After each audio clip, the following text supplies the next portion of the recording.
dias de tribulação. Mesmo que meus pais me deixem, mesmo que amigos me traiam, eu sei que em seus braços eu encontro salvação. Diga, ainda que a figueira não floresça, ainda que a videira não dê o seu fruto, mesmo que não haja alimento nos campos, eu me alegrarei em ti. Ainda que a figueira não floresça, ainda que a videira não dê o seu fruto, mesmo que não haja alimento nos campos, eu me alegrarei em ti.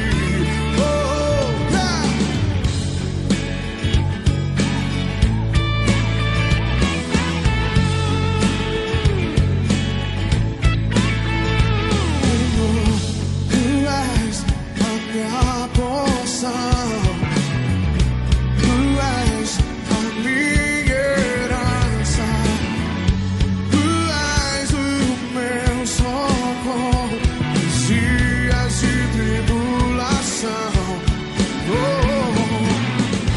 Mesmo que meus pais me deixem, mesmo que amigos me traiam, eu sei que em seus braços eu encontro salvação.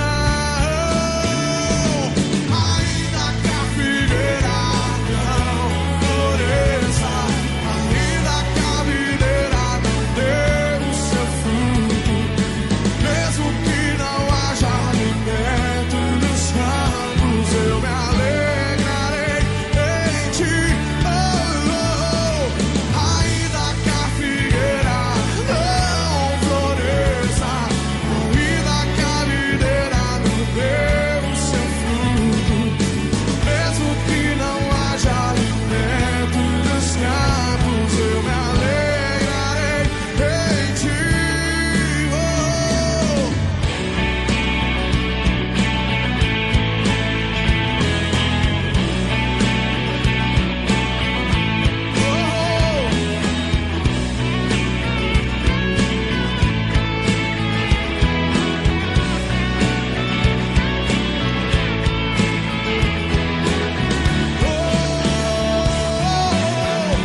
Diga, ainda que a figueira não floresça,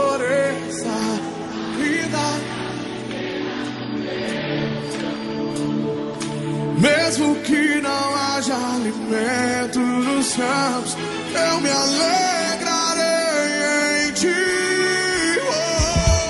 Ainda que a figueira não floresça, ainda que a videira não dê o seu fruto, mesmo que não haja alimento nos campos, eu me alegrarei em ti.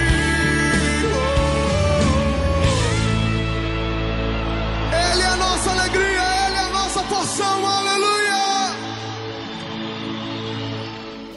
Prosseguimos então com o programa Manancial desta semana. Com muita alegria estou aqui hoje conversando com o pastor Seiji Kikuchi, que é pastor da Praise Church no Japão, na cidade de Iwata. Estamos falando sobre missão transcultural, é o nosso tema, conversando sobre missão transcultural. O pastor está ali no Japão há 22 anos, tendo as suas experiências como pregador do Evangelho, como um cristão. Estava ele falando ao final do bloco anterior que as religiões predominantes no Japão é o budismo e o shintoísmo, não é? Uma vez que somos cristãos, reconhecemos a mensagem bíblica, a mensagem salvadora por meio da obra santa e maravilhosa de nosso Senhor Jesus Cristo. Na Bíblia, no livro que eu li inicialmente, livro de Atos, no capítulo 4 e o verso de número 12, meu amado telespectador, a Bíblia nos fala que em nenhum outro há salvação, não é? Porque em cima no céu e embaixo da terra, nenhum outro nome é dado entre os homens pela qual importa que sejamos salvos. O único nome que traz salvação, que oferece salvação aos homens, é o nome de Jesus. É verdade. Jesus foi o unigênito de Deus. Capítulo 3 do Evangelho de João, verso 16. Deus amou o mundo de tal maneira que deu o seu Filho unigênito, para que todo aquele que nele crê não pereça, mas tenha a vida eterna.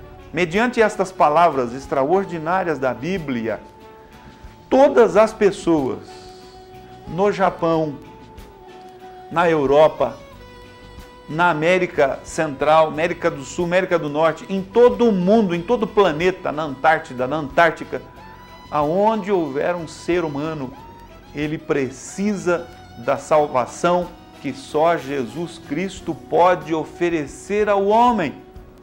E o pastor, como estava aqui nos dizendo no início do programa, no primeiro bloco, estava dizendo que foi para o Japão sem a intenção de pregar o Evangelho. Inicialmente ele foi para trabalhar, para granjear o seu sustento, seu e de sua família. E em lá estando, Deus então começou a trabalhar de uma maneira diferente na vida dele, falar com ele de tal forma que o pastor não resistiu, não pôde suportar a ação de Deus que foi tão intensa. Então, pastor, uma vez que as religiões predominantes no Japão é o budismo e o shintoísmo,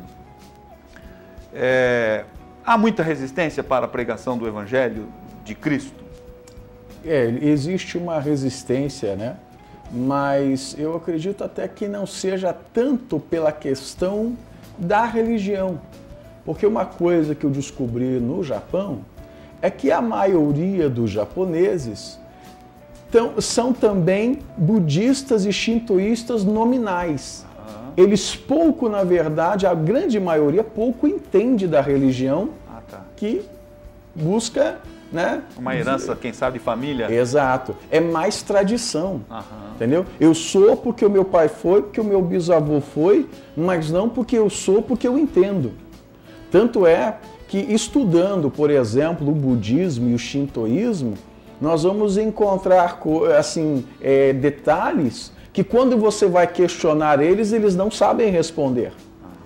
Então, acabou se tornando até mesmo uma arma de evangelismo para nós.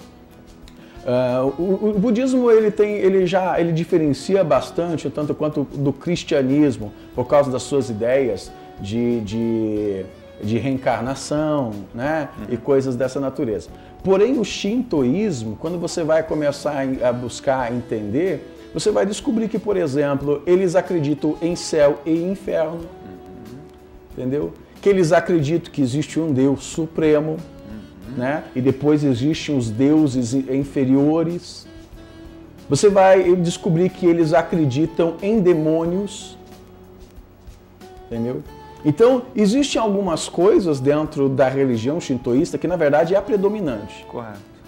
Apesar de as duas oficiais serem a budista e a shintoísta, a predominante é a shintoísta. Então, você consegue encontrar pontos dentro disso para questionar certas coisas, ou até mesmo para falar para eles: vocês não acreditam nisso? Não, nós acreditamos. Então, assim como vocês podem acreditar nisso e ao mesmo tempo viver isso. Então você coloca eles meio que numa situação onde eles pensam: puxa, eu nunca havia pensado nisso. E o bom é que o japonês, ele para pensar, sabe? Ele gosta de ouvir, né? E para pensar, naquilo, de raciocinar naquilo que você disse. Então ele não é totalmente duro. Agora, o que impede mais do que a religião lá é a tradição. Porque ele tem essa cultura, existe aquela cultura, é muito parecido com o povo judeu, porque lá o primogênito ele herda todos os bens da família. Então ele é responsável até mesmo por dar continuidade àquela herança espiritual. Se a família é shintoísta, ele tem que dar continuidade a isso. Você tem um altar shintoísta dentro da casa dele, ele tem que cuidar daquilo, porque ele foi, entendeu? Ele é o primogênito e ele tem que cuidar de tudo. Então eles acabam tendo uma dificuldade em se desvencilhar dessas tradições, dessas heranças que eles, entendeu? Acabam dando continuidade. Então é mais a tradição do que em si mesmo a religião, que impede eles de chegarem até Deus. E o outro fator também que atrapalha muito é a questão financeira. O japonês ele tem acesso à medicina, à educação e a tantas outras coisas assim. O que faz com que ele não veja, né, necessidade em ter um Deus que cure, que salve ele, que livre ele, entende? Então a pregação ela é baseada mais na questão do conceito, né, pelo menos para nós, que a gente tem trabalhado e isso tem dado resultado, focando mais na questão de vida após morte, sabe? Ou seja, sobre a salvação deles. Muito bem. Eles são mais materialistas, né, pastor? Mais materialistas. Pois bem, assim nós chegamos então ao final de mais um bloco e após o intervalo comercial nós prosseguiremos aqui hoje falando com o pastor Seiji Kikuchi sobre missão transcultural.